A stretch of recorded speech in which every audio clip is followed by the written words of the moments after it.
Are we live now? We're live now, Chairman. Right, thank you very much. Well, welcome everyone to this meeting of the Environment Overview and Scrutiny Committee, virtual meeting yet again, unfortunately on Zoom. The usual rules apply. If you could keep yourself muted when you're not actually speaking. We had a few ghostly noises on Western last night from people's machines, so if you could keep yourself muted. Is there anybody who can't use the raise hand facility for whatever reason? Or can we rely on that tonight? My problem is with the iPad, I can't see everybody. And when I bring down the blue hand, I can see everybody who wants to speak, but it blots out another couple of people. So if everybody can use the raised hand, then that's fine. Everyone quite happy with that? Right, well, let's move on then to the agenda. First item is the minutes. These have been on the council's website for some time. Can I take them and at some point in the future sign them as a true record of the last meeting held on the 22nd of September? Is that agreed? Agreed. Agreed. Thank you very much indeed. Kim, do we have any apologies for absence or substitutions?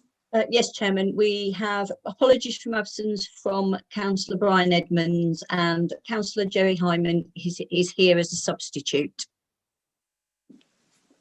Thank you very much indeed. And do we have any declarations of interest before the meeting, Kim? None received before the meeting, Chairman. Does anybody wish to declare any interest at this point?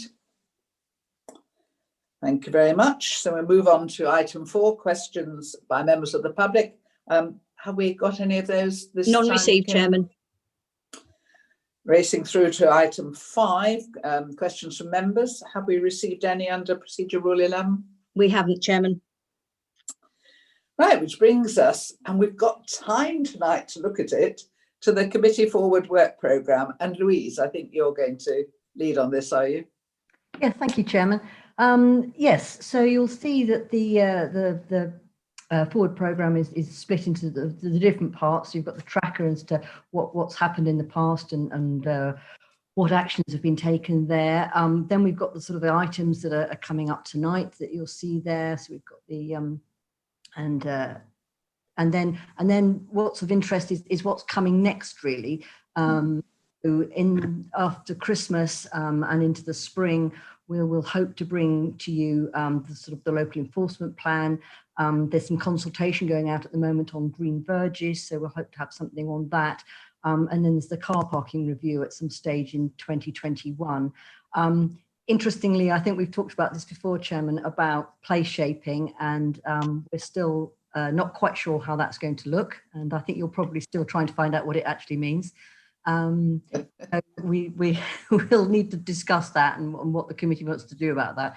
But this is your opportunity really here to sort of bring forward Indeed. any of the committee would like to see or heard about or would like us to have a look at.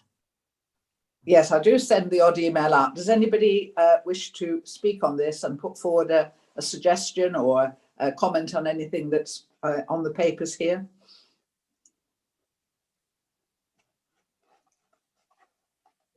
I know Councillor Else mentioned SIL to me as a general item, but in particular with, the routine of applications, and I don't know whether there's some mileage in that. The one that intrigued me was the street trading.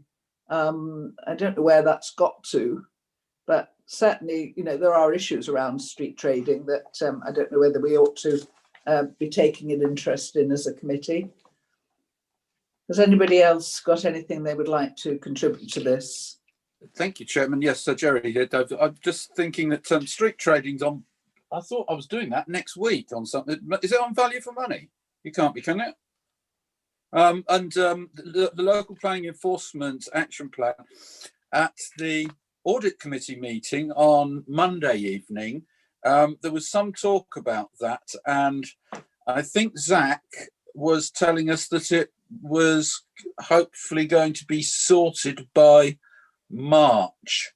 So I don't think we're going to be seeing it in our January or March rounds. So right. No, this is just for future. Thank you, Councillor Hyman. Could you indicate with a hand next time, because the people I that wanted do, to fill a gap. Nobody was saying anything. Thanks. you were just ahead of Richard Howard, who wanted to speak on that. So if I could come to you, and then I'll come to Councillor Els. Richard. Thank you, Chair. It was just to say, in respect of street trading, that's a non-executive function, and it's being dealt with by the licensing committee. All right. So. We've carried out a pre-consultation phase with statutory bodies as required by the legislation, and there will be a report going to the licensing committee. I think we're going to try and arrange a meeting in December for that first report to go, with feedback on the pre-consultation. But it's not something we could influence, so no, it's a non-executive time looking at a it. regulator. Yeah, that's fine. Thanks for that, Richard. Councillor Els, did you indicate? Councillor Els? I think she's frozen, Chair. Looks a bit still, doesn't she? She does. Councillor Els, are you there?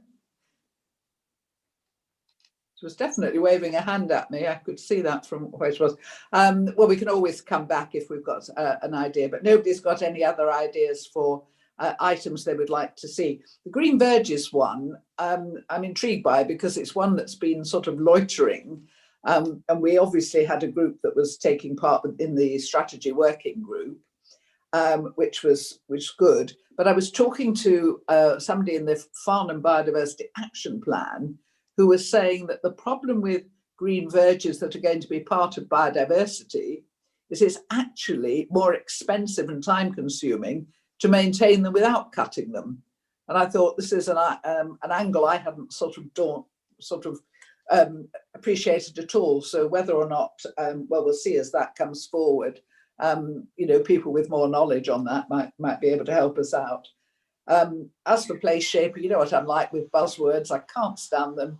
I'm sure place shaping is something we do all the time anyway, we just don't know it. But I look forward to finding out exactly what it is in 2021. Yes, Councillor Darcy, you've indicated. Chairman, I'm sorry. Oh, that sounded more like Councillor Els. That was Councillor Els. Are you with us, Councillor Els? Councillor Darcy, do you want to speak while we get? Yes, I did. Yeah, I was just that I noticed that on page 19 it says there's mention of a tree policy and a biodiversity policy. Anticipated date December 2020. I'm assuming that's probably no longer the case, but I just wondered if those were, if that was the case, they probably should come to us. At least in January, but I think we better ask that question of somebody who knows, mustn't we? Because you're right. But at the moment, I haven't heard anything about anything that's worth scrutinising in that so far. But we'll ask the question, Councillor Darcy. Thanks. Make sure we don't miss that. Is there anything else anyone wants to talk about on the forward programme? In which case, we'll take it as. Sorry, yes, Chairman. yes. I was just going to say, I did ask about the tree policy and the biodiversity policy, and they've been delayed, I think, just through resourcing issues. So they're still going to happen, but they're just a bit delayed, I think. That's fine. Councillor Gale, you indicated. I was just add to that. I think they're under discussion. And Councillor Williams, can you just wait? Sorry. I'll ask you later, but we've got two people ahead of you. Councillor Gale. Yeah, thank you, Chairman. I don't know if this is the place to bring this up, but I read something recently about the Green Homes grants. Are Waverley actually pursuing this? Again, I'm not sure we've got anybody here who will be answering that, or I'm not sure it will fit in with our programme, will it? Will that go to another O&S? I don't think it's going to be part of ours, Councillor, but we will look into that. I didn't know if it came under environment, sorry. Yes, well, this is the trouble with all these committees. They do overlap, because obviously there's there's a financial and an environmental implication for most of what we do. But well, again, Kim, I noticed, made note of that, so we'll make sure that doesn't slip through as well. Councillor Hyman, you wanted to come back? Yes, well, I would say that green homes is absolutely definitely environment, because homes is planning and that's the environment, and green is definitely green environment. So well, that's my point. We'll make inquiries and bring it back if we should. Absolutely, and of course the dates that were given for biodiversity policy and whatever are the earliest dates it'll come forward, not the certainly by no means the date. But I was going to say I'd certainly support bringing biodiversity to the committee as soon as possible. But air quality action plan, I think, top of the agenda, brought to the agenda a few years ago, and we've got to keep it there and make sure that it's being looked at and not overridden by other interests, if you know what I mean, Chairman. Yeah, it is meant to be coming to us, so we'll make sure it does. It's December earliest. That's for last year's, not for the 2020 year, which, so in January we won't be doing 2020. We'll be sort of a year behind. So let's hope that comes forward. Perhaps Richard can give us a quick update on progress on that. Was what I was going to ask for. Thanks, Chair. Well, we'll see. I don't want to waste too much time on things that aren't actually on the agenda or things we are going to discuss later. Councillor Williams?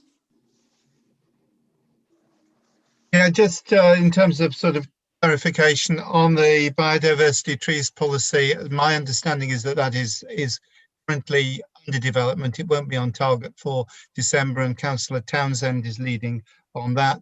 So far as Green Homes Grant is concerned, I agree entirely with Councillor Hyman. That is very much the business of this committee and certainly the environment portfolio.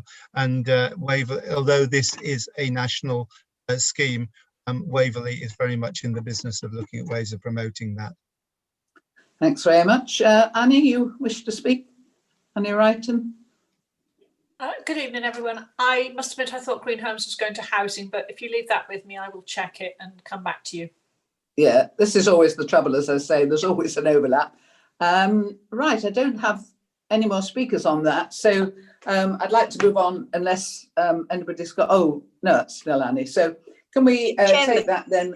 Yes. Chairman, can I just point out to you, Councillor Else and Councillor Else are both having connection problems, so they may end up having to leave the meeting because they can't hear us or anything at the moment. Oh, what a shame. I know they've had problems before. I hope they'd cracked it by now. Anyway, we'll keep our fingers crossed one or other or both get back in, but that's a shame. Thank you. Thank you. So, excuse me, Chairman, I'm in. Can you hear me? Oh, you're back. Oh, are you? Right. I'm in now. I'm in another room on another device.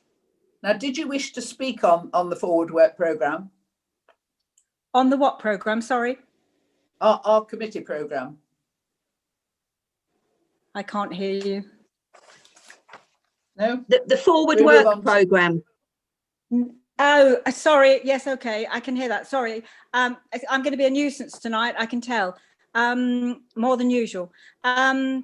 Yes, I just wanted to ask about the sill. You said that earlier, I think, and then I lost you, Chairman. Indeed. It has been brought to my attention that the sill applications for the sill for this year, for the grant, has been moved. And I would just very much like for us to look at the reasons for that a bit more closely. It hasn't been explained thoroughly, I don't think, as to why to the two applicants that I know of who aren't happy. Therefore, I just think it might be worth looking at the reasons for that decision to have been made by the executive, and then maybe we can explain to the applicants and they'll understand.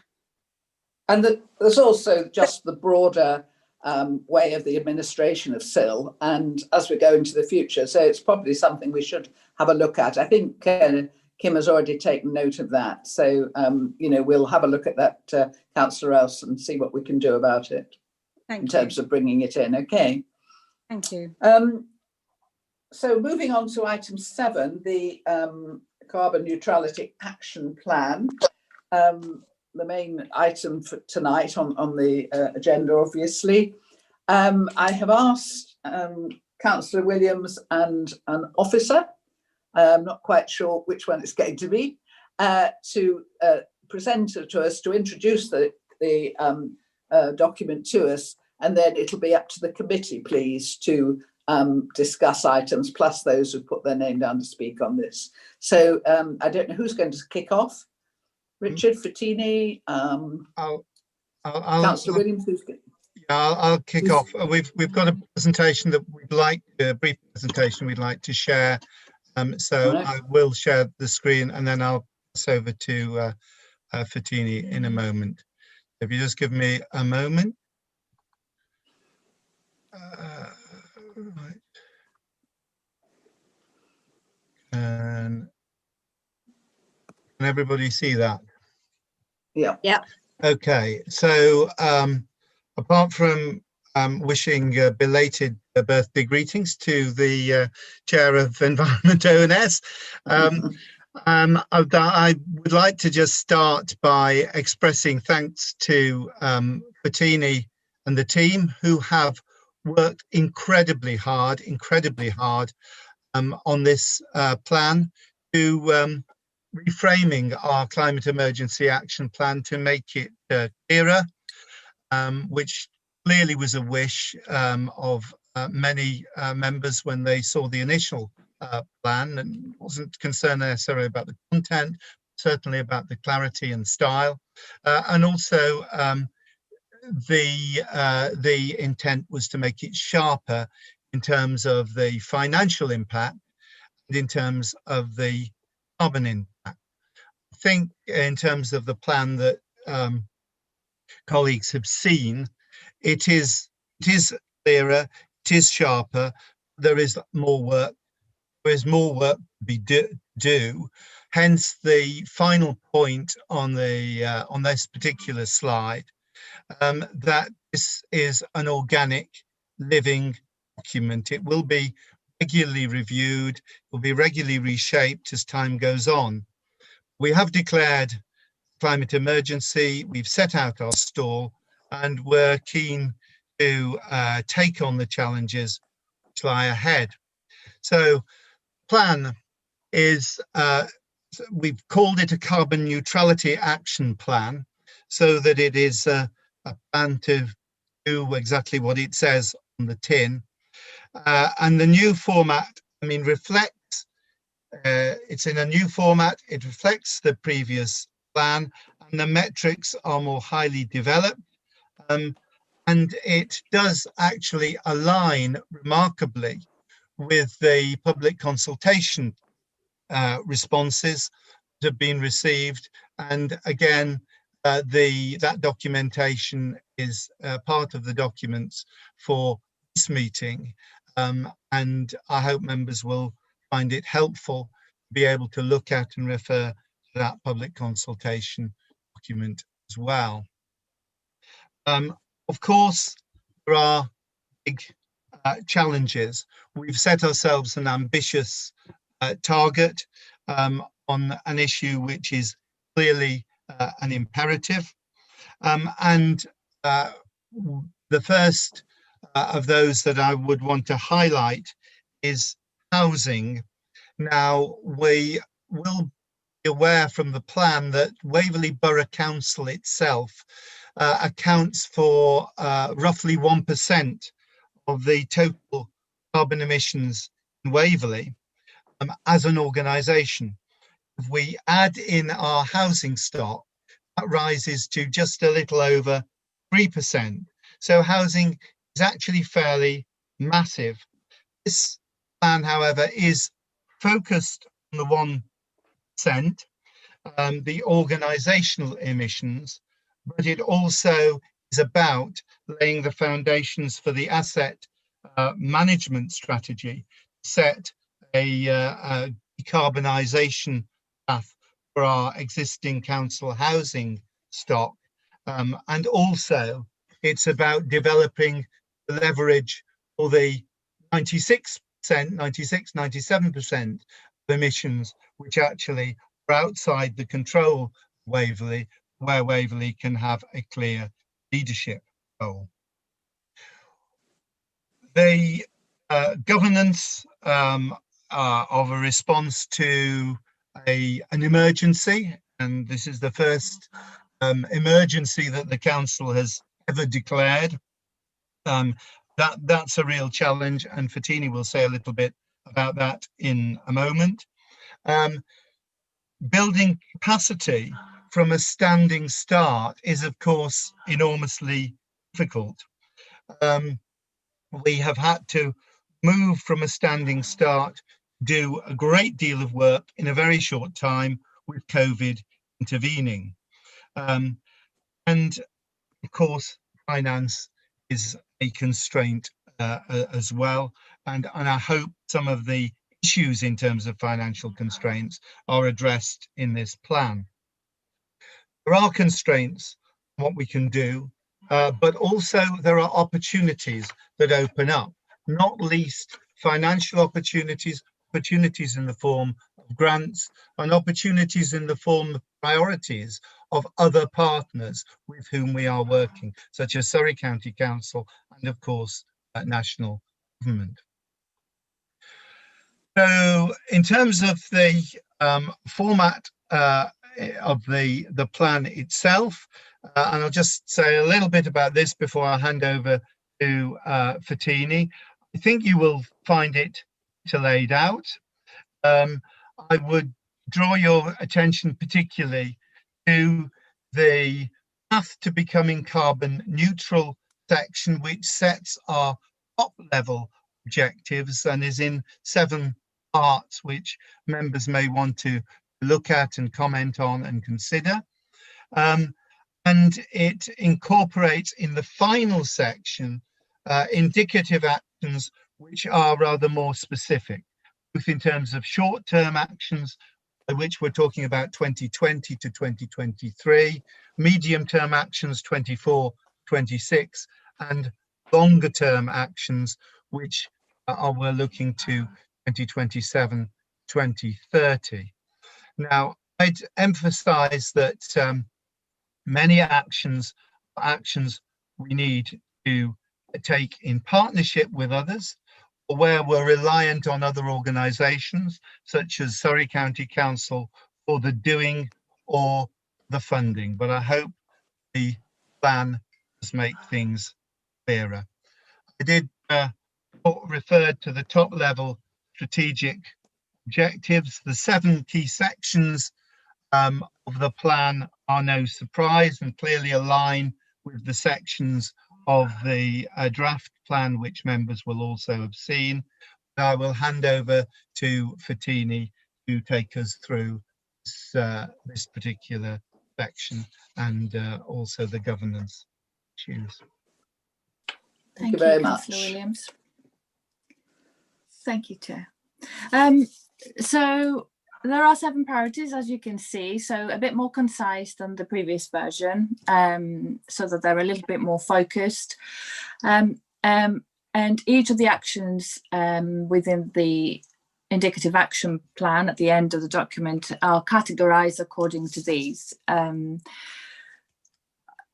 The previous version of the plan didn't have a lot of detail in terms of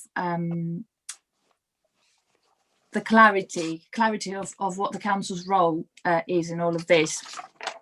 And obviously it does vary depending on each action. So I've made a conscious effort to clarify and to be more specific about what we will be doing as a council and what is within our powers, and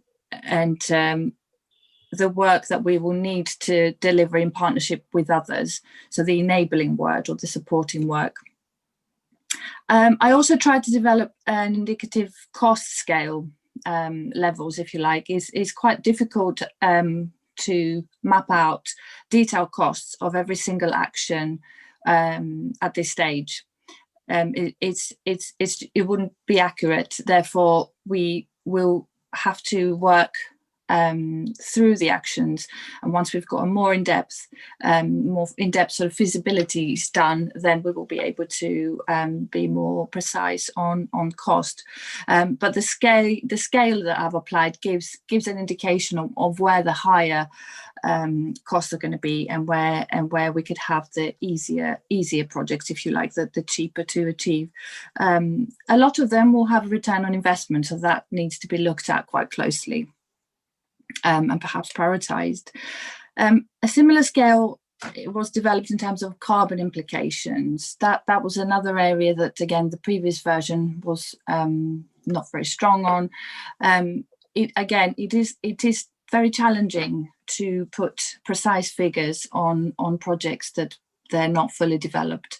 So in my attempt to present some kind of indication, I've come up with sort of a scale system where we have high, medium, low for the emission reductions that are directly that are directly linked with the council's own emissions, and then we have the sort of enabling or lobbying sort of carbon implications, if you like, which is less specific and it's more difficult to specify. But again, as the projects develop, we will have more information on those. So as you can see, the actions within the indicative action plan, within the annex, is quite heavy on the short-term actions, which is natural. We want to do a lot of work now where we know on the short-term actions where we have more information and we know where we stand. But that doesn't mean that we will not be developing the medium and the longer-term actions. And obviously, as we progress, there will be more actions added to the medium and long-term actions. So just sort of to reiterate, this project, this plan is an evolving document and it will change all the time. This presents a snapshot of the here and the now and the information that we have available. And as technology developments take place and more budgets become available, and national policy changes to enable us to develop things further, then we will be updating the plan accordingly. Councillor Williams, can I have the next slide, please? Something that I thought was missing from the previous version was a proposed governance structure for the programme of works, and I feel it's quite important in order for this to be a success to have some kind of structure that is strong enough to sort of maintain the momentum and keep monitoring the progress. So I've come up with a proposal for a governance structure. Currently, there is an advisory group in place, which is very helpful. However, I felt that we needed a group, a board, or whatever we are going to call it, that has sort of more specific monitoring responsibilities, if you like, and is able to remove barriers. So it's key that we have more membership from some of the portfolio holders that are able to directly influence, if you like, the decisions and the actions that we put in place. Obviously, the progress will be monitored by the executive committee. There is an officers group already in place that will continue meeting sort of 4 to 6 weeks, every 4 to 6 weeks to basically deliver and implement the actions. And Richard and I, Councillor Williams, will feed updates to Environment Owners Committee and other committees as appropriate. The climate assemblies is one of our high-level targets, one of our actions, which we are hoping to put in place in the next year, and that will then feed into the governance once we know what the terms of reference would be. So I'll hand over to Councillor Williams just to conclude on the last slide. Thank you.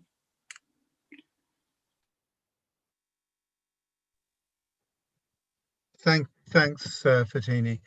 In terms of what's next, the next steps. We set ourselves the objective of getting the plan done and dusted by the end of the year, and setting up the mechanisms for monitoring and review and governance, and getting the Waverley Climate Assembly set up to help us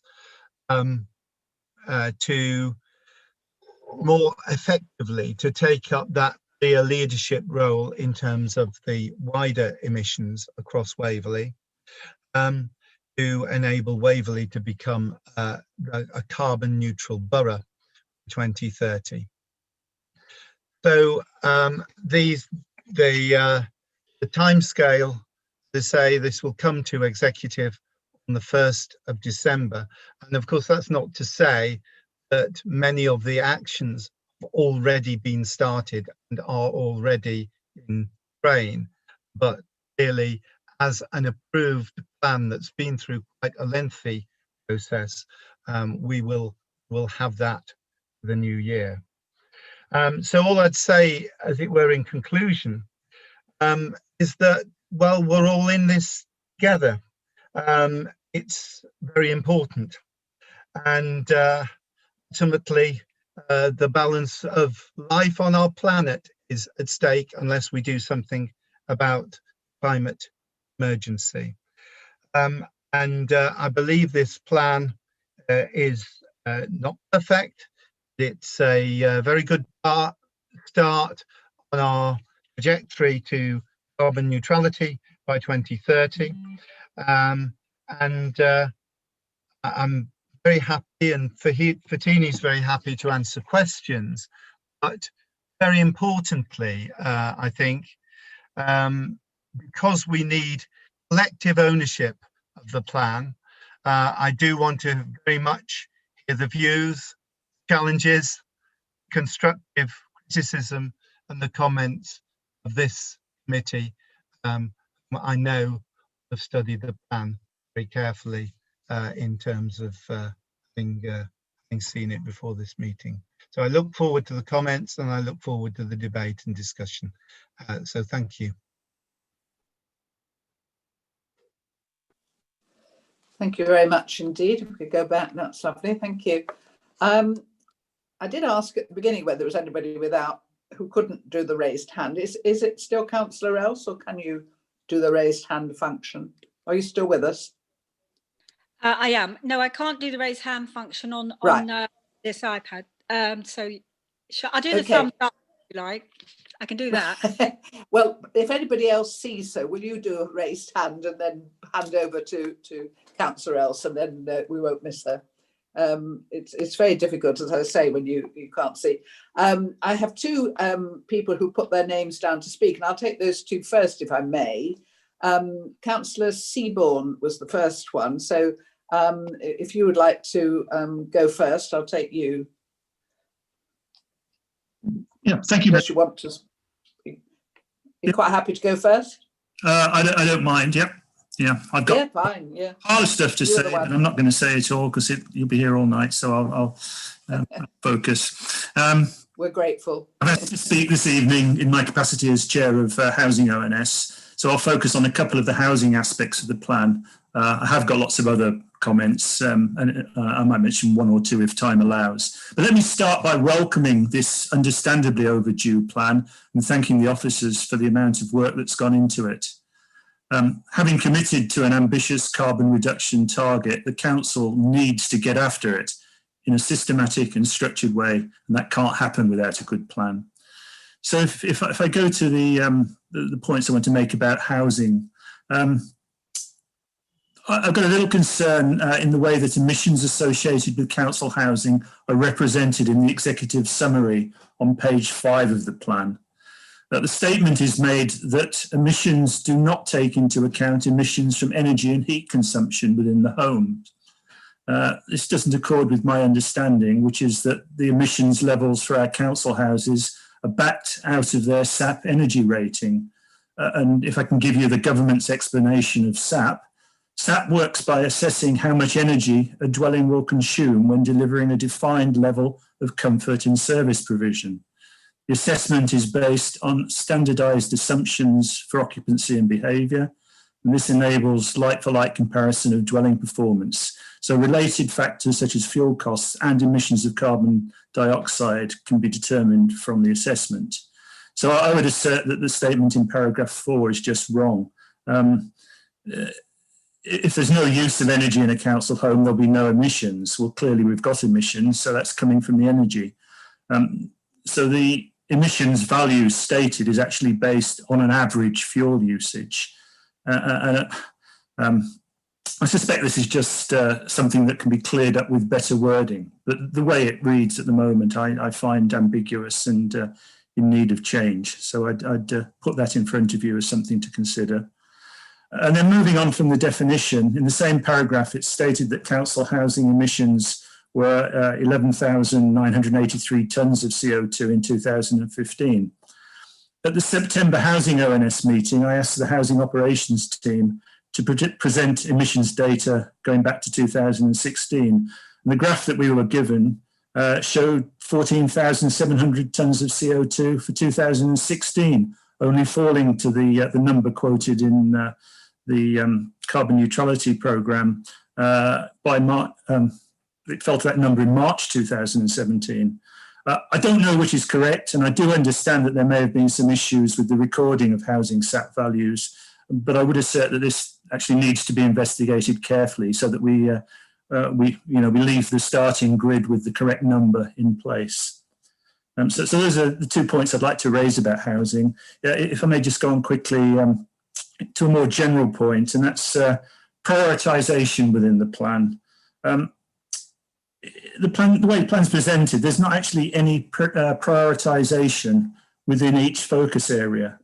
So line items under each focus area jumble high impact actions with low impact actions, and those that directly affect Waverley as a council are jumbled with those that impact Waverley as a borough.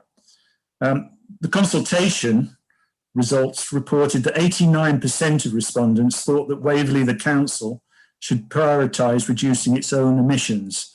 Now, I totally agree with that. Let's put our own house in order first. So the reality of the list of actions in the plan is that delivering carbon neutrality in this council is heavily dependent on addressing the fabric and the energy sources in our leisure centres and in our council-owned properties. If we don't focus on those challenges, then there's no hope of making a significant impression on our emissions. So I would suggest that the list of actions could be reordered with actions impacting the council's status separated from those which are borough-wide. And within each of those two groups, those actions with high carbon reduction impact should be listed at the top. Waverley could deliver 80% of the actions in this plan, but only reduce emissions by 20%. Conversely, by focusing on a small number of the big impact items, we could reduce emissions very significantly. So the plan contains everything required to do that. I just suggest that the plan might be rather better and clearer to follow if that was done before it goes to executive. Let's be able to see the woods for the trees. I'll leave it at that. Thank you very much for letting me speak, Madam Chair. No, thank you, Councillor Seaborn. And I think if I can get the right thing, I think I've got Councillor Mulliner next, please, who also put Thank you very much, Chairman. Speak. I sympathise with Councillor Seaborn's comments. This is certainly a great improvement over the previous draft. 131 items have come down to 71. I do note that only 31 directly relate to what the council can do. The other 40 relate to borough-wide, and I would support the idea of having two separate sections and also ordering them in terms of significance. I've got three sort of significant comments to make. One is that I think there's confusion in certain cases between the cost of plans or investigations or design and the cost of implementation. And if you look, for example, at 08 and on the annex, you will see that developing an energy performance contract will apparently cost over £1 million. I don't believe that. I think that must be the estimate of what would follow from it. And you get similar examples at 017 We're developing a plan to work with contractors. It's going to cost more than £250,000, and B1 and B10 and W1 and O19 and O20, T8 and T11. I simply would suggest that if we are going to put costs in, let us be accurate in what those costs relate to. The cost of planning for something should be a great deal less than the cost of actually carrying it out. I do recognise how difficult it is to put precise costs or precise estimates on CO2 savings. And of course, that is emphasised in this draft by the use of pound signs or these wide bands of low, medium and high in all bar 6 of the 71 items. And this leads me to feel that we are making it very difficult for ourselves to come up with a really effective document if we don't provide enough support to the staff. I think our team is very small, and a lot of money is planned to be spent in certain areas. And I would urge this committee to consider recommending to the portfolio holder and the executive that adding even temporary contract staff over the next year to really get into the detail and the difficulty of this, so that the document actually has much more punch and point to it. The point is made very fairly in several places that an awful lot of this we cannot do on our own. We're not resourced financially to do it. And I think one will find that if you wish to go to other people to get funding for something, they will want very specific plans from us as to what that money will be spent on. So I think an investment in the first year or so of this plan's life to get enough staff in to give a really detailed assessment of what things will cost will pay rich dividends in the years to come. Otherwise, I fear this will simply be an example of politicians saying, please paint the sky pink, and leaving it to the officers to actually carry out what is an impossible task. So yes, it's a definite improvement over what went before. Some of the estimates for costs are quite eye-watering. I think the Way and Arran Truss Canal is a very worthy project, but should we be spending over £1 million of what's the tight budget on it? I rather wonder. I would also point out that the reference to E4, which is spending money on batteries to store electrical energy acquired cheaply, that's down as having an enabling implication. I would have hoped very much we're going to spend £1 million plus on that. Waverley itself would get some sort of return from it. So there are various items in there. What I propose to do is to provide Fortini Vickers and others with a list of all the improvements I think could be made, and I hope they'll be looked at constructively. And this document, when it goes to the executive, will be another stage better than it is today, but it is certainly better than the previous draft, and I do appreciate that. Chairman, thank you very much. Thank you, Councillor Mulliness. Some interesting points there to add to Councillor Seaborne's. Councillor Hyman, I have you next. Thanks. Well, that absolutely endorse what's been said there by Councillor Seaborne and Marner, and thank them very much indeed for the work that they've done going through this. If we perhaps just run through them quickly from the beginning, we're going to get presumably quite a lot of councillors will want to talk about on page 42. O2. I don't like the numbering system, because O in front of something is normally a 0 when you say it, and it's very difficult when you write down O11 to read it back a few hours later without knowing what you're talking about. So if we could have a system that's sort of like conventional, it would be nice. But I can understand it stands for organisation. But O2 there is the full council standards committee to consider the proposals for transition to 100% electronic provision of agenda papers. We've been through this and said it so many times, and I think the only thing way I can put it is you can't put a price on good decision making. Those of us who read the papers always read our papers, and we obviously if people aren't reading their papers, you don't need to have them on paper. A lot of people rely on it. You cannot put a price on good decision making, or you can, but actually you see the price of bad decision making, and we do not want to encourage bad decision making. Encourage people not to bother doing the work, because we're making it harder for them. So and that takes me on to O11 on page 42, where we've got combined heat and power, looking to spend a load of money on CHP.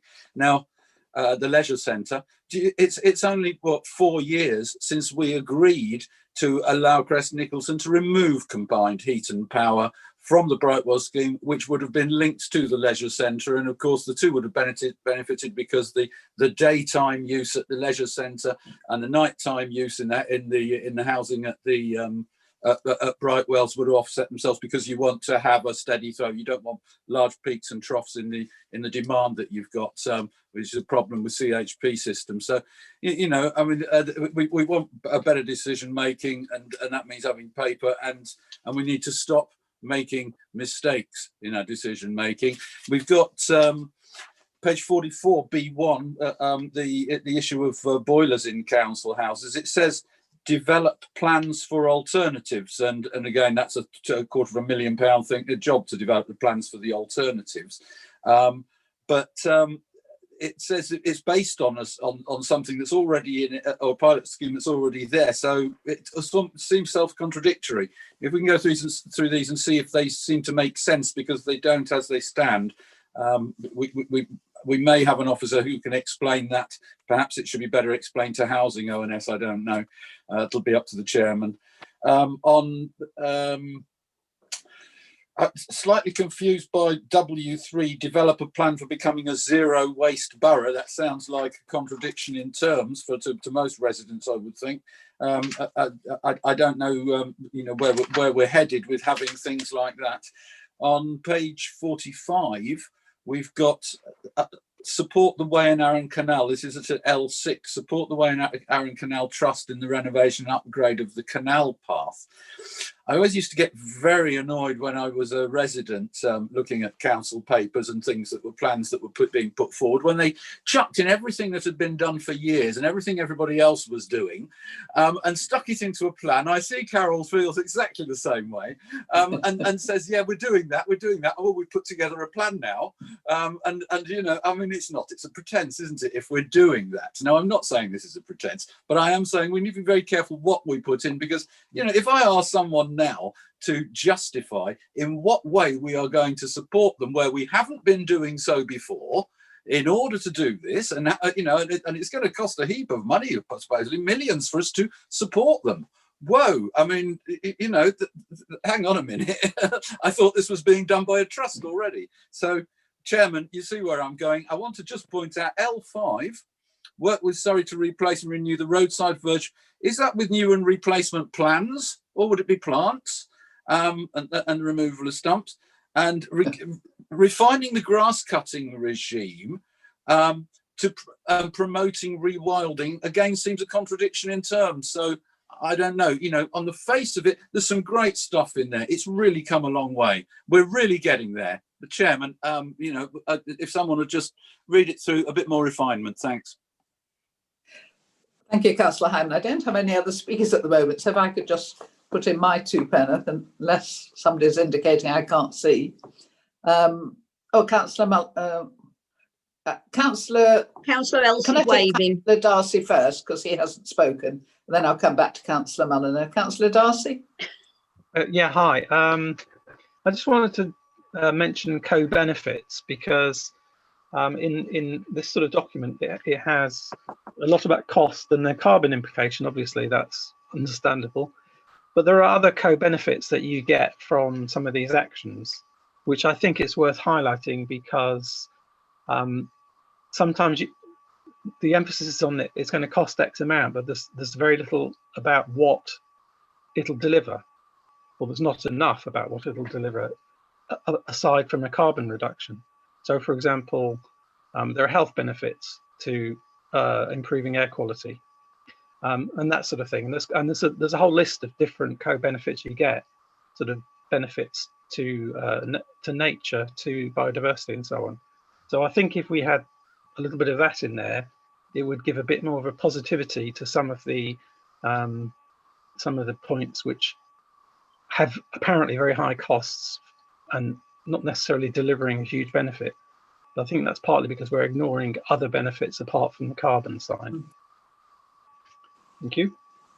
Thank you, Councillor Darcy. I think this is what a lot of us are saying. We seem to have rushed in without doing that baseline analysis, both of, you know, the existing, the risk, all these things, getting all the analysis done before we go in, and then we've got much more of an informed attitude to what we're reading, and I think that is something.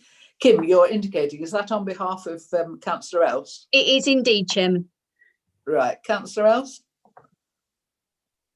Thank you, Chairman.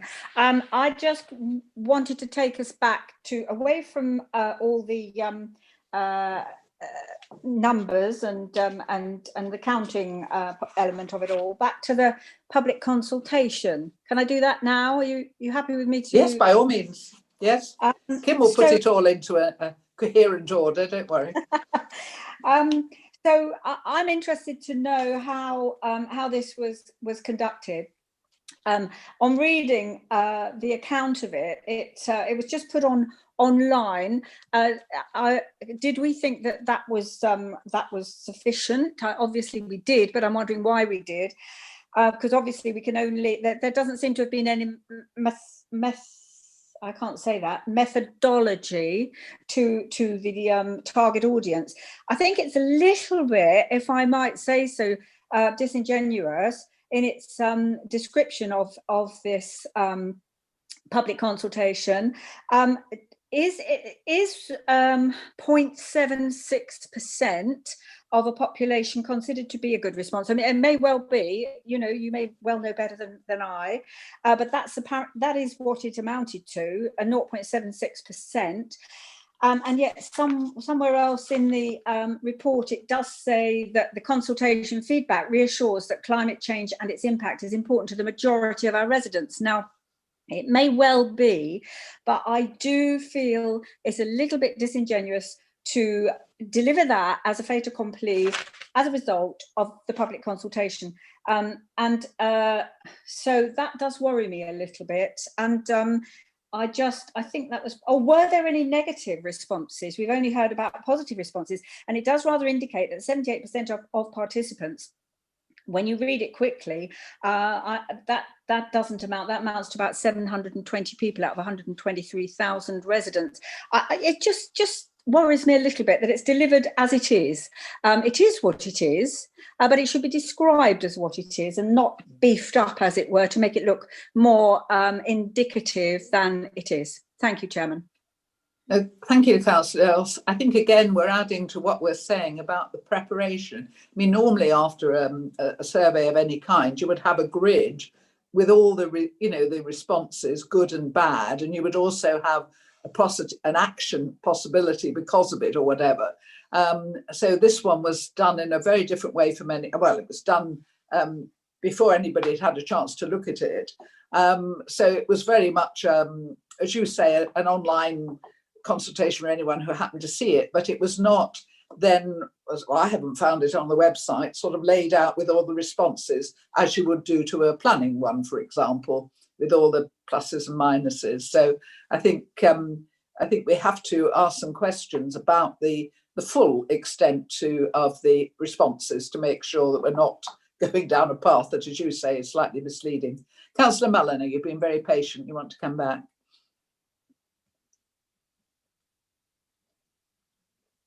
You're muted, Councillor Mulliner. I beg your pardon. I believe this will eventually be a public document. And I also wanted to urge that the carbon implication letters are checked carefully.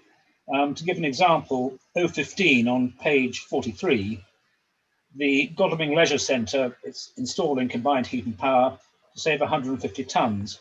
Well, that is 3% of Waverley's 5,000 tonnes. And so I think it would qualify for an L and not an M. And I do think we should try and avoid offering hostages to fortune to those who might wish to nitpick. So I would ask that before this goes out to the executive and beforehand, and I appreciate that we haven't got many officers, it's Fatini and Fatini, I think, we need to, I think those of us on the Climate Change Advisory Board, I think, should be willing to go through this in detail. Not just me, not just the portfolio holder or the vice chairman of this committee, and make sure that we are prepared to support all the values or estimates put in there. Because I wouldn't like this to be criticised because we've made silly errors. Thank you. Thank you very much. And that also goes back to the baseline data, doesn't it? You know, if we're dealing with data that actually has already either been improved or worked on with somebody else, you know, I mean, basically we need to know where we're starting from and therefore how effective our action plan is. There's no point in including, you know, things that happened 4 or 5 years ago or ongoing projects, but we've got to accept where they are and then go forward, haven't we? So I think there is something about getting your baseline data absolutely accurate and then knowing, you know, what you're improving rather than building on something that's already moving. Councillor Hyman again.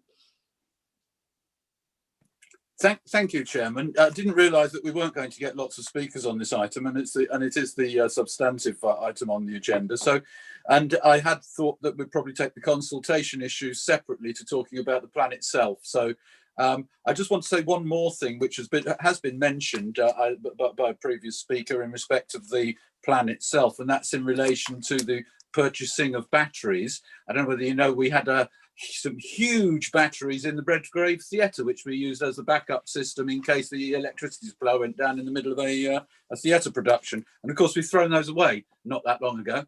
If we're looking at buying batteries, I would have to ask, well, hang on.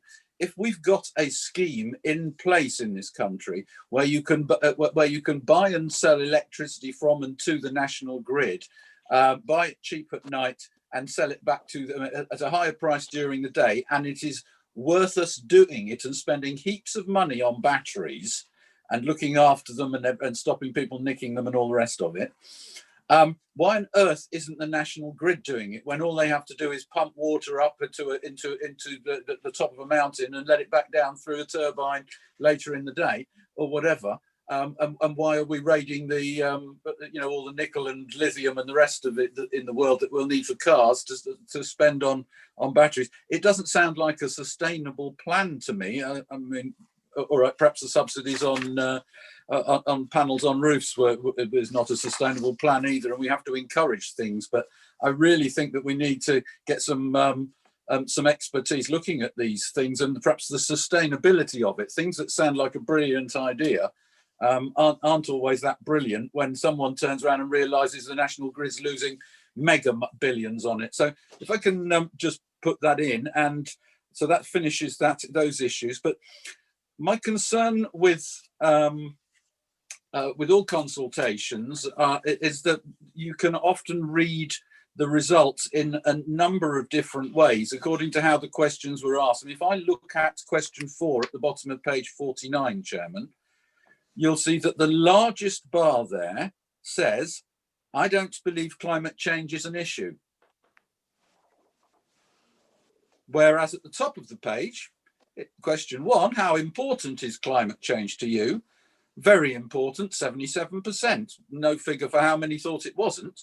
And to me, where I get contradictory results like that, I worry a little bit and wonder what's gone wrong in the way we were doing it. And we can look further at, I mean, and you know, other people were saying, I can't afford to be carbon neutral, quite a response on there. If we look at the answers to the other questions, to question 7, where it says, do we agree with the council doing the following? By far the greatest responses don't do any of the above, i.e. none of the above. And that it's almost saying all these things: build new council housing to carbon neutral standards, invest in low carbon transport choices, invest in energy efficiency in its own buildings, retrofit the council housings. None of those. We don't actually want people to do those things. We don't want. That's what the answer to question 7 says, and that's a bit confusing to me, given the overall statement at the beginning that people say that they want to do things about it. And question 8 again.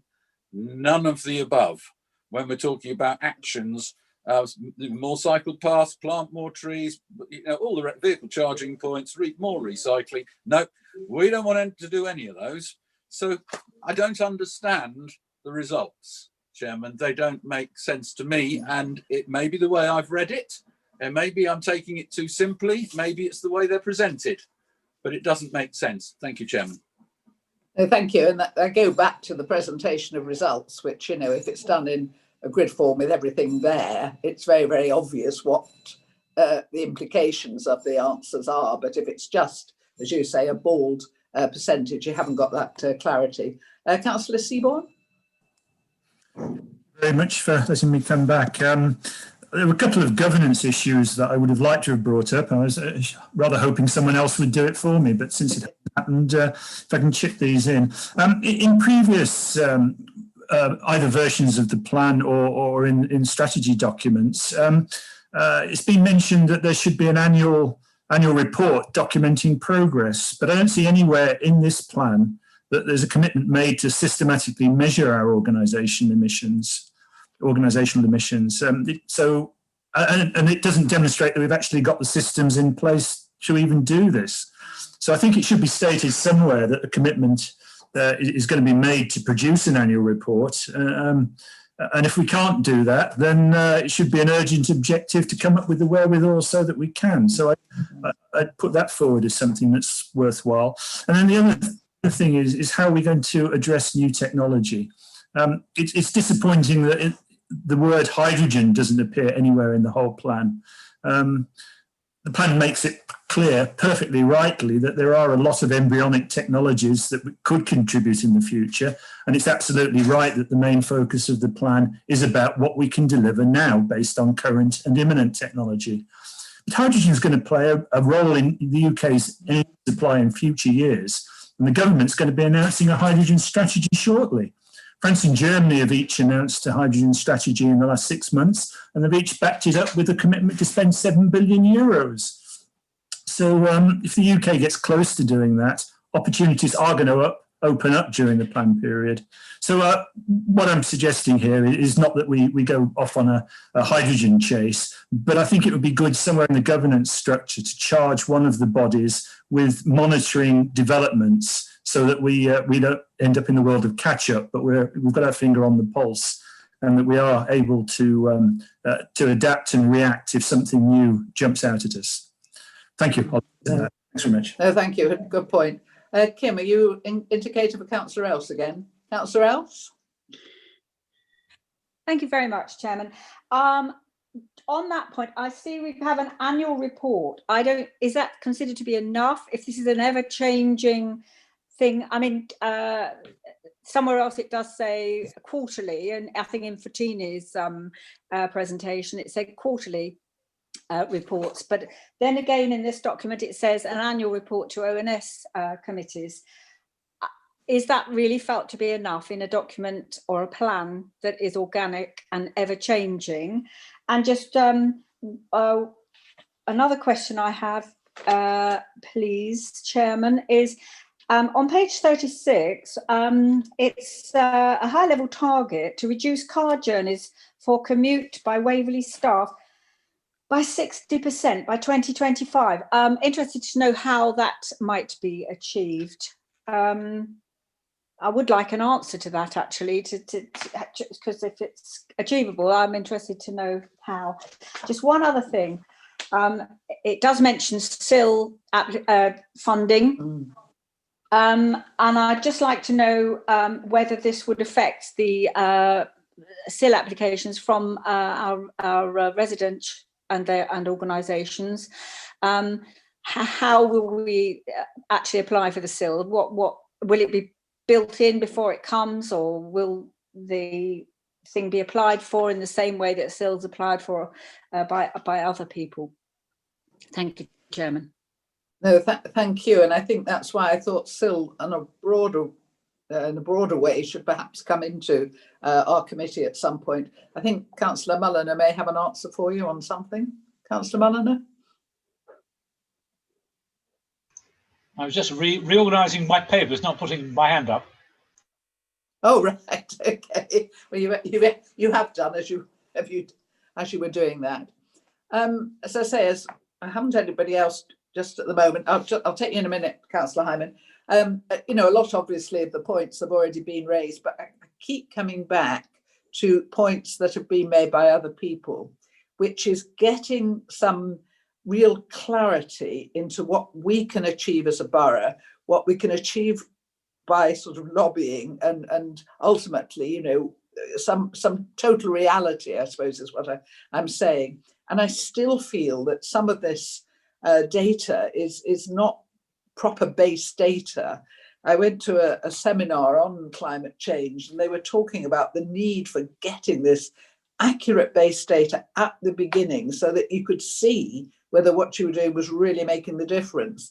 And these people coming from big cities all had their work done for them free of charge by the big universities that were there. And of course, we don't have that luxury of, you know, having 2 or 3 universities, the place the size of Leeds or Manchester. But, you know, they were coming up with really sort of, well, as late as you could get data on this. And I do think it's important that the data that we produce are, you know, up-to-date data, and we can be confident that what we're doing is altering that data, rather than just, as I say, following on from stuff that we've already started doing. Because long before we declared a climate emergency, we were looking to, you know, lessen our carbon footprint. This is not something we started doing after the declaration. But I do want to know, you know, how we achieve what we achieve by doing it. And I'm with everybody else who would like, you know, the local, the slightly broader still, and then global, so that we're really understanding what we can realistically achieve, working alone and then working with all these other people in different capacities. So I think we're all saying much the same thing. And the other thing, of course, that was said at this seminar, that we should have an officer, you know, for this 100%, you know, of his or her time being spent on it. And we will not have that luxury. And I do congratulate Fattini for, you know, turning round already a very long-winded document into this one. But, you know, it is going to be quite a battle to come up with a document that we can really prove has made a difference. Can I take Annie Wrighton next, Councillor Hyman, then I'll come back to you. Thank you. I was just going to comment on the question regarding travel and reducing our travel.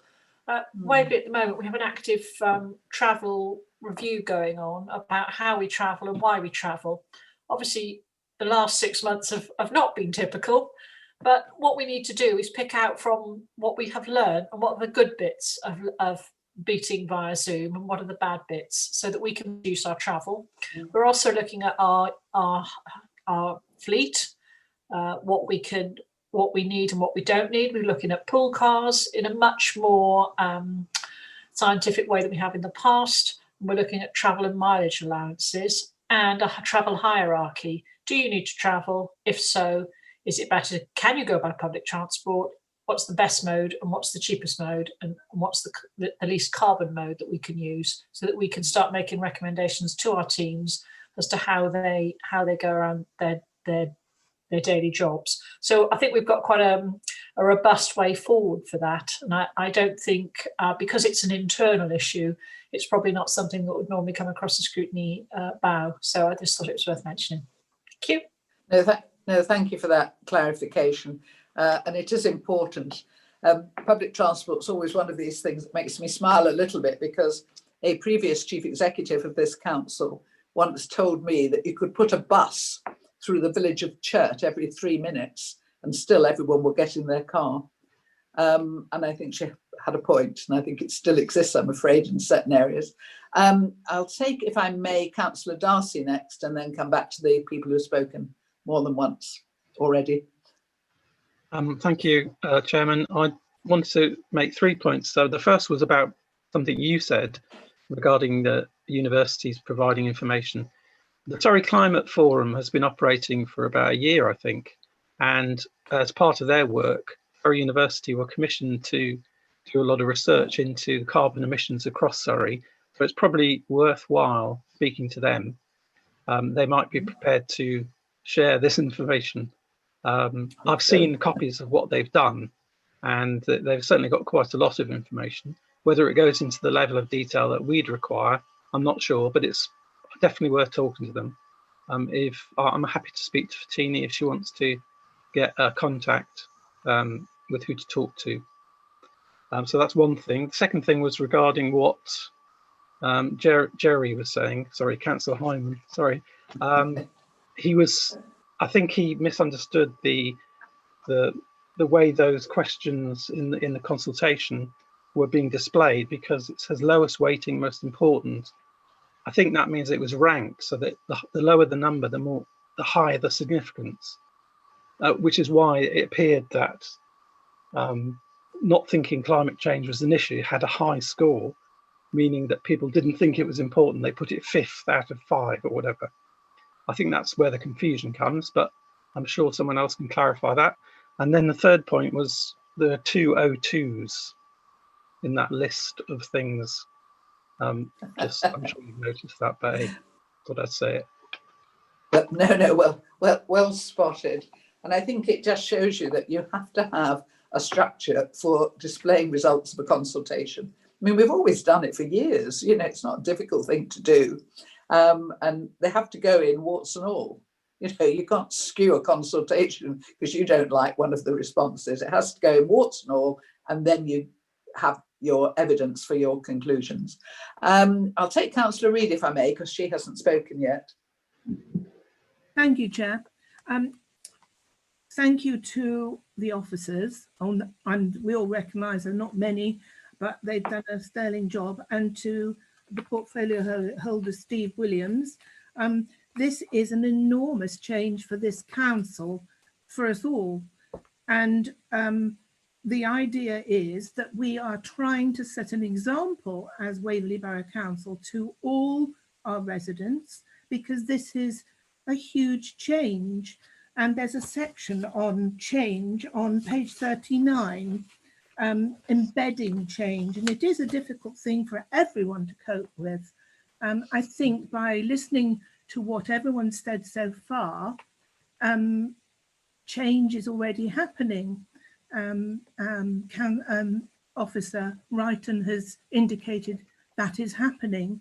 And this is the point of doing this, because it's like changing habits and wearing a seatbelt or stopping smoking. It's got to be anti-social not to accept climate change. And that's the main point I'd like to make. Thank you.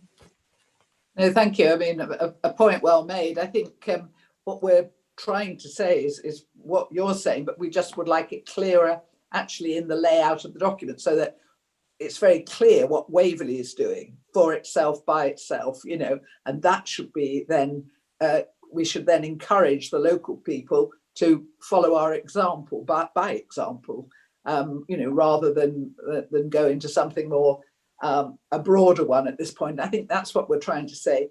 Look at what Waverley can achieve and achieve it. Look at the broader bit, slightly broader, and the global, you know, it's all important. But I think it's important, as you say, that the people, the residents, can see that we are taking our own lives as councillors and the council very seriously, and hope that they can understand by our example why it's important that they join in. Councillor Hyman, you've been very patient. Not at all. You're very kind to indulge me, Chairman. Yes, I do think it's important that people understand that this is a scrutiny committee. It's not an appreciation committee. You know, we are here to question, look, and try and make things better. And you know, we are genuinely trying to be helpful by making comments which, by nature, are going to appear negative. And it's not meant in a negative fashion. It's meant to help make things better, because there's a massive amount of work into this sort of thing. It's the first time people have gone this direction. There's people all over the country doing it. but you know, we can't, across all the people doing it separately across the country, unfortunately, there isn't really a system where they all their information can be pulled and save everyone a load of work. There's a lot of duplication that's unnecessary going on, and I feel sorry for the people who are doing it. For Tina putting in a fantastic amount of work, I know, and I've always been a great fan of hers. Not as much as Peter is, obviously, but I'm always a great fan of hers. And I like what's being done. I am intrigued by the upside down results system. I quite like that idea. It fits with what I've always thought of Waverley as being upside down. But let me just move on to what I wanted to mention was the issue of CIL, Chairman, because we did have about 3 years ago, for a period of months, a series of mind-bending or mind-obliterating, I would call it, briefings and meetings on CIL, and I was blessed to be the chairman of the O&S at the time that those were happening. So I had to try and learn everything about it. And we had a CIL schedule, which went through all sorts of different processes itself, many times, and what that was setting out all the different things that we would be charging money for, and then we had to look at what funding was going to be available anyway from other sources and look at where the holes are, i.e. what the residual amount of money we would need for the infrastructure would be to mitigate the development that was being put upon us. So we have to understand that actually SIL money is there to mitigate development, not to solve ancient problems or solve new problems of the future and all the rest of it. It's there, the developers are paying it, lots of money, we'd like them to. And the point is, we can't do what we want with SIL money. But, you know, we can't have that attitude of, oh, the SIL money's coming, we can do it we want. Surrey County Council will go mad if we do that because they want it all to spend on roads and whatever. And we do want some health facilities and other stuff.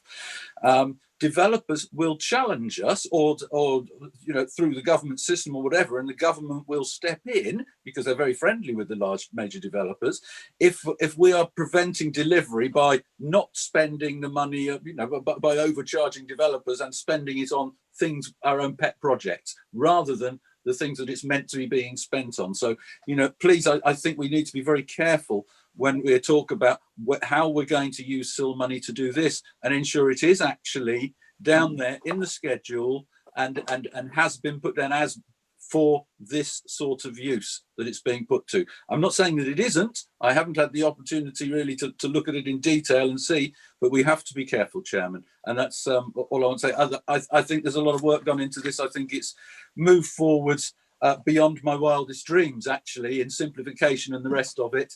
As other councillors have said, there's more way to go. But hey, it's an iterative process, and you know, we're moving along nicely with it. We've got more to do. Thanks. Thank you, and I think the point's well made on SIL, and it's something that worried me when I read the report. I'd like to take Councillor Mulliner and then perhaps wrap this up unless anyone's bursting to add something extra. So Councillor Mulliner, you thank you, Chairman, very much indeed. indeed. I've really got a question, I suppose, directed it through you to the portfolio holder. I raised the point in my first comments that I felt we were under-resourced in this area. People have quite rightly paid tribute to how hard Jeannie Vickers has had to work on this. Does this committee really feel that we are putting enough human resource into such an important matter? I feel very concerned that we are not. And I think if we don't take this opportunity, or you do, because I'm not on your committee, to pass this message on, I think it will be a wasted opportunity. I think this is a huge amount of work, and the next year in particular is going to be crucial in getting it off to a solid start. And asking one person effectively to do it all is frankly ridiculous, in my view. Thank you. Thank you. I was going to offer Councillor Williams a brief moment to sort of sum up and answer that question, but Councillor Darcy has just indicated, so shall I take him first, and then we'll ask the portfolio holder to answer any questions and sum up. No, I just want, Councillor Darcy. Yeah, I just want to support what Councillor Mulliner said. I agree with him. I think he's absolutely spot on. Well, as I say, at the seminar that I went to on climate change, that was the one thing they said we should do is appoint a highly paid officer. But we know what state finances are in at the moment during COVID and post-COVID. So it'll be interesting to see how we progress this. But Councillor Williams, would you like to come in and answer any of those questions or just make a few comments. You're muted still. You're muted. Yeah, sorry, very briefly. Yeah, I mean, first of all, starting off with Councillor Hyman, I don't regard robust challenge as being negative. And indeed, I think what we've had this evening is a very helpful and constructive discussion. And I do mean it when I say that I'm grateful to members for their very detailed and thoughtful and constructive comments. Many of the comments that have been made and some of the detailed comments that have been made will require a sort of much more measured response and further discussion. And I hope that councillors will sort of come back with any of those issues back to us. In terms of the specific question that Councillor Mulliner raised in terms of capacity and building capacity, I do completely agree with him, actually, that, you know, the biggest challenge since we declared a climate emergency was, particularly since COVID came in the middle of it, was actually capacity. And in a sense, we were beginning, if you like, from a standing start. So yeah, building capacity is something that we must do, and indeed we are doing. And part of the reason for having a climate emergency budget is actually in order to fund some of that capacity building. And for example, we are, you know, at the moment in the process of recruiting additional capacity to the sustainability team in terms of moving forward the sustainable transport agenda, because that has been something which, you know, we're very much involved with in terms of partnership working with others, and it's something that actually needs some resource. So as I say, completely agree with that particular point. If I can just say, just very briefly, a word about the consultation. Yes, of course, it's a relatively small proportion of the total population that responded to the online consultation, and you know, it's not as extensive as a consultation as we would have liked had it not been for the intervention of COVID-19. But I think the responses that have been given, I think, do give us an indication and some kind of steer. And I certainly agree with the chair of the committee that actually, you know, we have got a much more detailed sort of breakdown and analysis of the consultation responses, which would be available to any member who would want to have a look at that. And in terms of consultation, I do just want to make a final point about the Climate Assembly, and it's not sort of been mentioned or discussed tonight. The Climate Assembly is a very, very important tool which is used by a number of councils, and we have been in touch with a lot of councillors who are going through the same kind of work that we are doing. The Climate Assembly is a very important means of getting that clear perception of public opinion on what should be done based on a measured response to evidence that's provided. And if your Climate Assembly is sufficiently representative through a process of sortition of the population as a whole, it can be of enormous help in formulating our actions in terms of leading and enabling trajectory towards carbon neutrality across the borough. So it's not just a question of Waverley putting its own house in order, although putting our own house in order we must. It's a bit like the expression, you know, that we often hear, that charity begins at home. Perhaps carbon reduction, like charity, begins at home. But I would add that very important rider, carbon reduction, like charity, does not end at home. What we need to be doing as a borough is leading by example and facilitating and enabling, because that is the big challenge that we've got to face over the next decade. Thanks to everybody for what's been a really helpful and useful discussion. Thank you. And can I thank you and Richard and Fatina for all the work you've done on this. You are pushing it an open door, which is fortunate. We all understand the aims. We're all going to get there in different speeds. We know that, and we all have different circumstances. But, you know, basically, we're pushing it. You're pushing it an open door. We want to support, but we do want clarity, and I think that's all we're asking for. So thank you very, very much indeed for all the work you've done. Yes, if you like, you may leave us now and go and have a much well-earned rest. I think Fatina wants to speak. Councillor. Oh, fine. Yes, please, Fatina, do. Sorry. I put my thing away. Thank you. I only wanted to say thank you for being our critical friends, and we've got lots of feedback to take away and discuss and make some necessary amendments. We definitely need to do a bit more work on refining cost and carbon implications, recognise that. The consultation will try and present in a different way. I understand that came across quite confusing, so we'll look at that.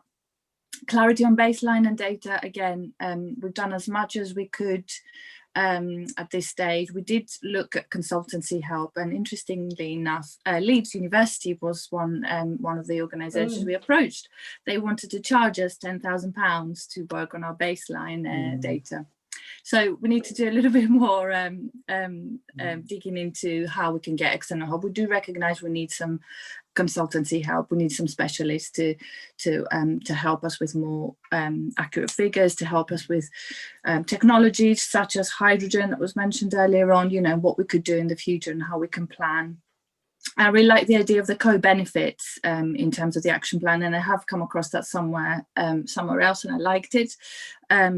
But due to time, I couldn't incorporate it. But I'll see if I can actually incorporate that in the next version of the action plan, perhaps to include some of the other corporate priorities and how it meets other corporate priorities. So we can look at that. So yeah, and yes to more resources. The more people we have on board, the more we can get done. So thank you very much. Yes, thank you. Naughty old Leeds, they didn't charge the City Council of Leeds because they used it as part of their research, you know. It's who you know, isn't it, in this world, you know, yes. Sometimes. But thank you very much indeed. We are truly grateful for all the effort you've put in, and we can see the results of it, you'll be glad to know. So thank you very much indeed. Right, as I say, do feel free to leave and go and have a good rest. And we'll get on to the next item, which I think Louise is going to introduce. Is that right, Louise? Get back to my agenda, which is the corporate strategy. Indeed, thank you. Thank you, Chairman. As you'll see, the corporate strategy is now back before you, and I'm sure you will see that and appreciate that we've taken on a lot of the comments that came from this committee and other of the O&S committees and the 2-member workshops that we held.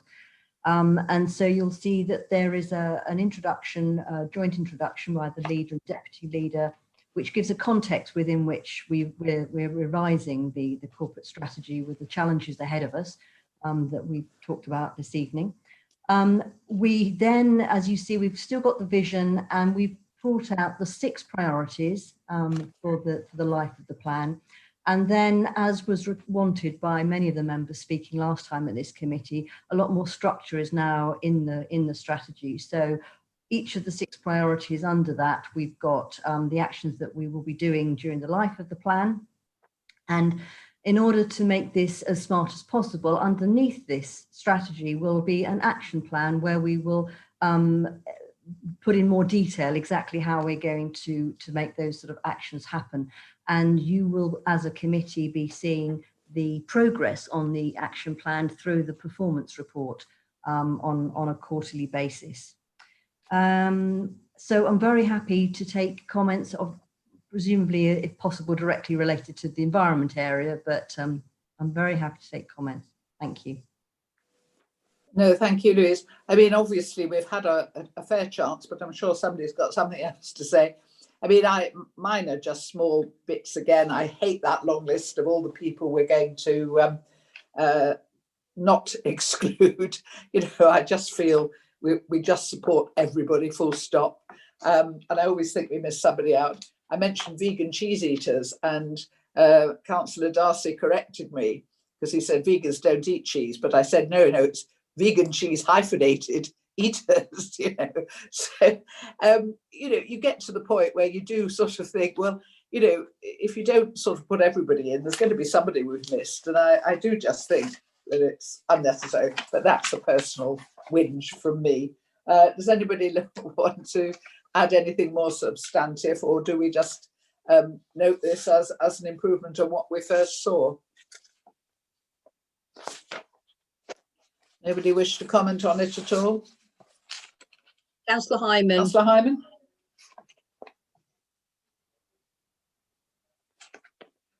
You're muted. Sorry, finger stopped working for a minute. I think I should say something and let other people gather their thoughts, because I really think it would be quite wrong if this committee did not give its views on this to the executive. It's what we're here for, and I'm a little bit surprised. And so if I was going to let other people speak and then come in with what people haven't covered, but any business, anybody is doing something that's, you know, in a business-like fashion or in a professional fashion, you've got a vision. That there can be broken down there, and the vision is something you can imagine. You've got to be able to imagine it there, and in our terms, it will normally be changes. You know, what's different to what's done at the moment is the way that you would need to look at it, because, you know, it's difficult to say, give people a vision of the whole borough. You'd have to give them a vision of what's different to how it is at the moment. You would have from that the goals, the specific aims, targets, dreams, whatever, the goals that breaks down into. You would have then a strategy, which would be the general way that you're going to do that. That would then, below that, you would have the plan. And we're told we're going to have that plan. So the things that all must come before the action plan we're going to have, that's what I'd like to see and what we should see, if it's a genuine intent and serious, and if we're going to have some people accountable for these things, i.e. do it and succeed, because it's success principles. If you don't use success principles, you're not going to succeed in doing the thing. So we need to have the vision first, and I don't see anything telling me what's different. If I go through the list, whether it's just the ones that apply to environment or whether it's the whole lot, but climate emergency and the environment on page 60, Chairman. Implement the climate action plan. Great. We know that although I think we've changed name, so I don't know whether we want to change name. Promoting reduction and reuse as well as recycling to achieve our targets. But what's different to what we've always done there? You know, are we saying we're changing the targets and making them particularly high or whatever? Promoting pedestrian friendly, promoting, you know, that promoting is a strategy, part of a strategy for achieving an aim. It's not actually the aim, is it? Taking action on air quality issues, what's different? We've been saying for years are we genuinely going to do it or not? Working, you know, what is different in these that will lead to a different outcome to what we've got? What are we not doing at the moment that we're going to be doing? What are we going to do differently? What are we going to achieve by doing that? In real terms, the target, and who's going to be accountable for doing that over the period of the rest of this, or getting us to what stage by the end of this administration, for instance. That's how we should be looking at it.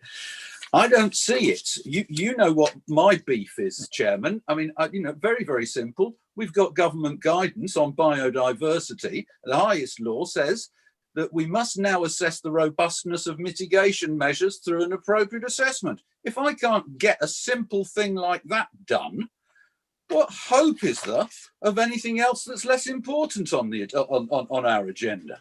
I really don't know. If biodiversity and species extinction isn't important to us at all, are we actually going to do this, or is it words? And, you know, I see a lot of work's been done to try and get it to where we wanted it to be, but it hasn't got there. And I felt that if this committee is not speaking about it this evening and saying something, it's going to be in front of us at December Council, at Christmas. I'm going to feel like I need to say something in public against our own administration, for goodness sake, for, you know, words that, although, yes, I mean, I wouldn't want to try and quantify how much better than the previous iteration, but certainly not what we need to be seen as successful and to actually succeed genuinely, which is vision, goals, strategy, action plan. It doesn't have to be in front of us all at once, but if this is the vision, I can't imagine it. I don't know what there is in there that I'm meant to be imagining. So sorry, Chairman, but not particularly positive at all in this respect, because I don't think it's real. Thanks. I mean, you're just reiterating, and I'm grateful for it, all the points we raised before at the, you know, the councillor sessions. And, you know, one of my buzzwords that I hate is vision. But if we are going to do a vision, I'm with you on this. You have a brief, very easy to understand and visualize vision. And then after that, you work out how you're going to deliver that vision over the years. But, you know, we raised all this earlier and nothing has changed. And Councillor Rivers is notorious sitting there, not saying a word. And I can't believe he hasn't got some views on the way this is structured, because I think his brain automatically structures things much better than most of us. But he's sitting there not putting it. Kim, did you indicate for somebody or for? Yeah, Councillor Else. Oh, Councillor Else. Okay, I'll take Councillor Else and then Councillor Rivers. Councillor Else? Thank you. I absolutely agree with everything that's been said so far, actually. And that's why I think, you know, there's sort of been a bit of a silence here, because I don't know what this is really telling us. It doesn't seem to be a strategy, actually, to me. But there is just one thing, as I look through, various elements have been covered in a way, you know, open participative government, a resilient local economy, all of that stuff that we want anyway. But, you know, in this world that we live in now, which is a very precarious world with a lot of threats, the word safety actually doesn't appear, as far as I can see. Please correct me if I'm wrong, but I'm just wondering whether, as well as sort of beefing up and getting a bit more sort of bit more bullish about what we're going to do about these things, I'd like to see the safety of our residents acknowledged. We're at threat from a pandemic, we're at severe threat from a terrorist attack, but there's nothing in the document that covers safety, unless I've missed it, in which case I apologise. And I just want to see a strategy that's a bit more robust, got a bit of action, movement to it. Thank you. No, thank you. That's a very good point, and I can't see it either. Councillor Rivers, can we get you to improve this at all? That's very kind, Chair. Thank you very much for putting me on the spot. I mean, I see this purely as a very high-level document. I mean, we're talking about the top part of the pyramid here, and there will be underlying framework documents that will support and deliver the points that Councillor Hyman is seeking. I don't see that we can have everything in one document and still make it usable, readable even. So let's look at the stuff underneath it as a separate product almost. This, to my mind, as a high-level document, is perfectly satisfactory. Thank you, Chair. Thank you for your contribution. Yes, I mean, it's all about purpose, isn't it? You know, what is the purpose of this document? And if it is, as it seems to be, just to try and paint a picture of a vision, although I think it is too complicated for a vision, to be perfectly honest. I think a vision should be briefer. My big beef with all these documents when they start doing this is I do like the same part of speech to begin each bullet point. You know, I like either a present participle or a noun. I don't like the mix of them. I just don't think it reads well. But, you know, hey, that's just something that I feel strongly about. It's not something I expect everybody to sympathise with. Councillor Darcy?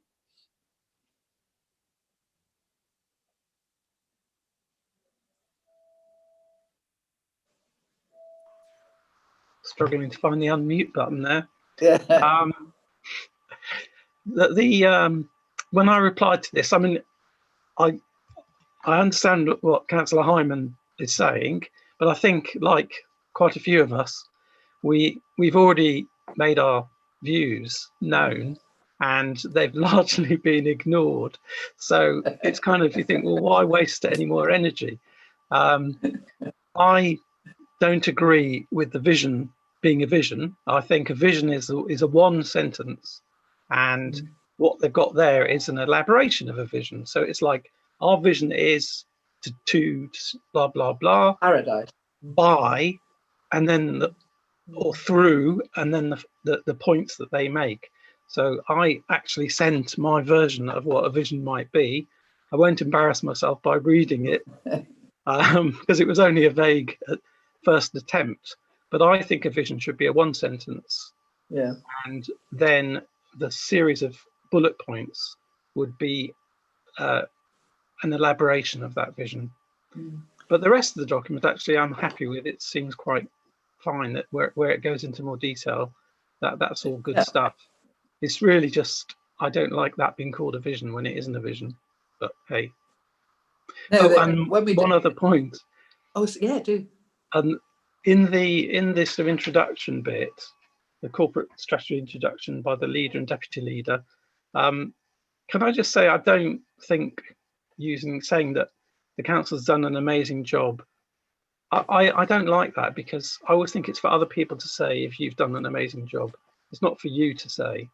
And I know that's people, I know what they're trying to say. They're trying to say that the council staff have done an amazing job. Well, in that case, maybe they need to make that clear. No, I think that's a very good point. I think we should all learn a bit of modesty at times.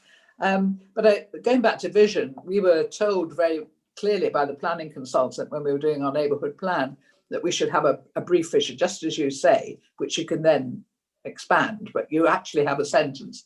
And we were congratulated in the examination in public for the brevity of our vision and the succinctness of our vision. So I'm totally with you on that. I mean, I don't like the idea of having one, but if you're going to have one, then it should be brief, visual, and then padded out later. Councillor Hyman, you wish to come back, and then perhaps we can draw a line under this. Councillor Hyman?